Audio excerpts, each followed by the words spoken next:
like to ride with me. Ride with me. One time for that east side.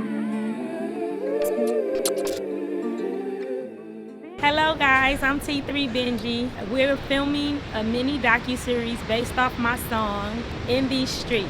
We will be talking real life topics and situations dealing with the lyrics of my song.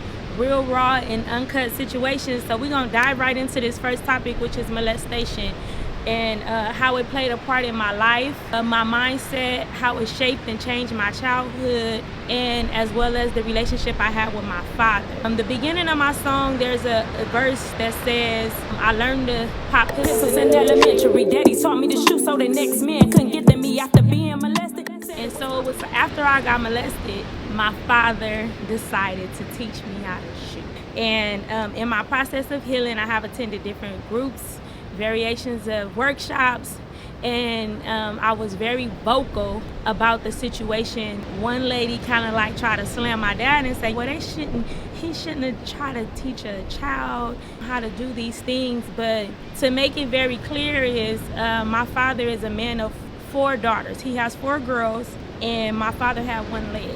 One of his legs was amputated, so half was wood. And so when it comes down to this situation and you looking at your kids, and it's like, how do I protect them? I mean, my dad can't get out in the streets and knuckle up with nobody. One push, he pushed over. So it was kind of basis in his mindset. He felt like that was the best thing he could do for that moment. Me and my father, the things that we used to do together, it changed.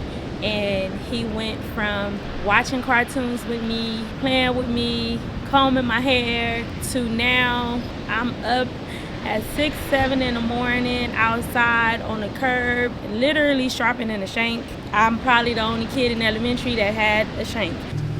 This is marked the day of my fear and my trauma, where I mark it as the death of my relationship with my father, of how I saw it to be. I was his little baby girl, and then I don't know, I didn't feel like his little baby girl anymore after the situation. I realized as an adult that was his tactic of how to handle and deal with the situation. I could only imagine that my father probably didn't know what to do.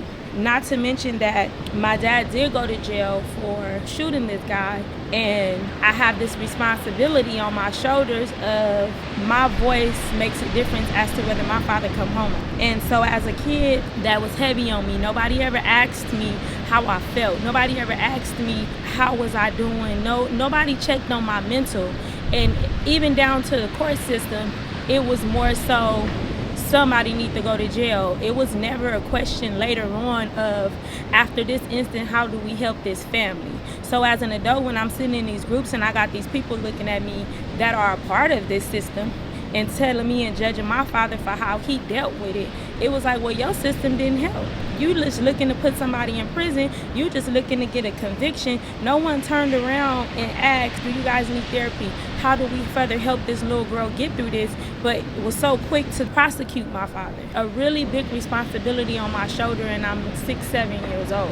And I would go into these sessions, and I remember the lady in the back, and she would give me these stuffed animals and tell me, now show me what happened. Now describe to me. And the craziest thing about, they give me these little charts and these little pictures, and it's all based on how you describe these pictures and your mental space and all these things that furthermore makes me feel less than the victim. I feel very humiliated, like I did something wrong, like I'm the problem. But at the end of the day, as a kid, I know I have to tough all this out so that my father can come home.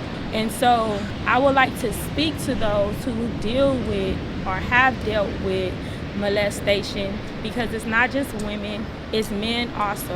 And it's not just the responsibility of the person who it happened to speak up. It's those that are around that person to support them in the situation and in a manner, and also giving them a space to where they feel comfortable. I'm very spiritual. My intimacy with God is very real, and I believe when the word says you overcome by the power of your testimony. And so I'm here and I'm speaking to someone, anyone, whoever you are, that you have this hurt, you have this pain, you have this anguish, you have these secrets, these things that you are dealing with. You're not the only one. There's somebody out there that still feel like the shameful, I'm the only one. the shame of walking around with this nastiness on me. And it's much more easier for me to walk in it because I didn't have a choice. The neighborhood I grew up in as a kid, all the older people from the generation of my mom and father, they knew. Based off of the actions and how things trickle down, everybody knew what was going on. Everybody knew what happened. So when they look at me, it's like, damn. So I've been walking in that, and I didn't have no choice but to walk in that since I was a kid. So it has become a lot easier for me, but I know there are some people out there who it's not so easy for. And I encourage parents, aunties, uncles, whatever the case may be, give these kids a safe space. Let them know that they have a safe space to come to you. And when they do, don't sweep it under the rug. Don't throw them to the side. Don't make them feel shameful. Don't have them walk around with that hurt and that anguish on their shoulders. Also, don't keep it a secret for the perpetrator. Your silence keeps that man, that woman, whoever out there, because the warning shots that you could have gave saves another kid from trauma.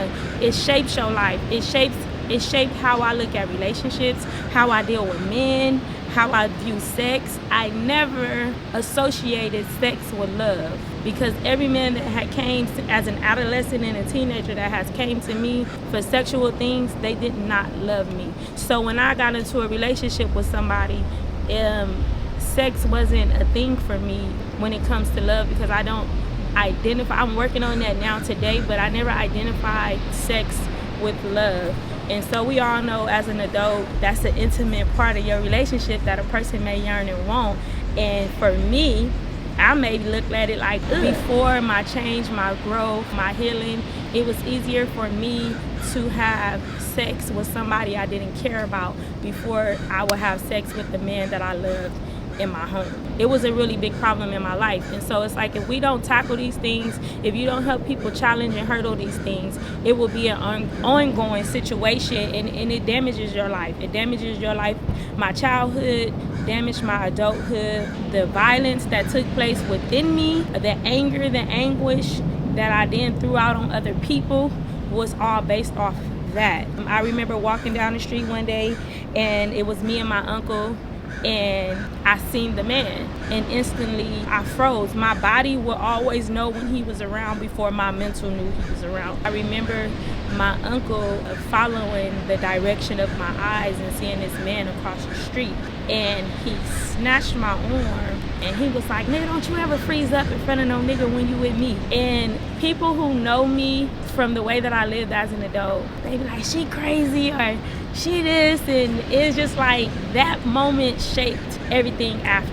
Because once my uncle snatched my arm, I made a vow to myself to never let anyone or anything instill that type of fear in me again. So it turned me into this maniac beast that when somebody says something to me, "You coming at me, I'm not even finna let you get so far, and it's a situation." And that mentality drove me to my actions that sent me to prison and took a decade of my life away. And so it's like, it's a never-ending situation if you don't find your healing. It never ends, because once you heal from one thing, there's always going to be something else. Life never stops. Life be life, and something else is going to come along, and you're going to have to deal with that, and then you're going to have to learn the process. But the good thing is you always have something to fall back on. Like, there are certain things that I took to heart in my healing process that right now in this day, when something happened, I have to take a step back and be like, okay, now do this, write this down, recognize this, do that, do this. So it makes it easier for the things that I'm dealing with in the future. I just realized as an adult, some people are not stronger than the demons that they're fighting, but that man took something from me that placed a lot of anger and pain and hurt within me that shaped the course of my life to inflict a lot of pain and hurt on other people. If I didn't have the family that I have that made me feel safe enough to open up, you know what I'm saying? Y'all gave me that space where I felt like I could come and talk to y'all. And I could come tell y'all, you know, and it was like, y'all was the first person I went to. I remember going straight to my mama, and I'll never forget, my mama said, "Call your uncle." And so it's like, to know that I had that, you know, I had that tight knit that had my back so I can open up. How important it is, how important do you think it is to give, like, you know, your kids, your nieces, your nephews, your family that space to be vulnerable? with their pain. So that's the love that we have. You know what I'm saying? Because if something happened, say like something happened and you call me and I'm like, what the hell? Because it mean nothing to me. Because it didn't happen to me, it happened to her. No, it ain't like that. It's the way our family been raised from our fathers. It's been that way. Because like my grandma told me, she say, "You the overseer." I said, "What you mean I'm the overseer?" You know, I've been through a lot. And then if something happened and I come around, people know. They're like, wait a minute, hold on. He ain't the one to be messed with. You know what I'm saying? That's just like your father, my little brother, which is your uncle. You know what I'm saying? And then other homies in the neighborhood. You know, we that's the love that we had. We had a lot of, like I said, we had so much love. It's I mean, you can feel it. And if something happened to somebody, it ain't just one person. It's the whole neighborhood going out because it's the love that we have with this side us. You understand what I'm saying? That we had.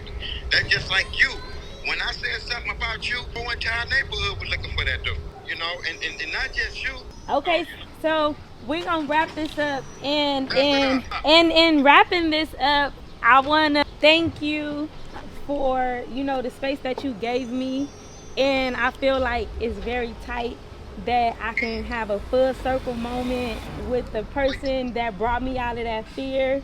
That's now you here to share in the liberation of the fear, the trauma, the anxiety. I feel like it's very dope to have this moment to share with you, and I love you and thank you so much. You know what? Stop that crying over there, girl. Stop that crying. You understand me?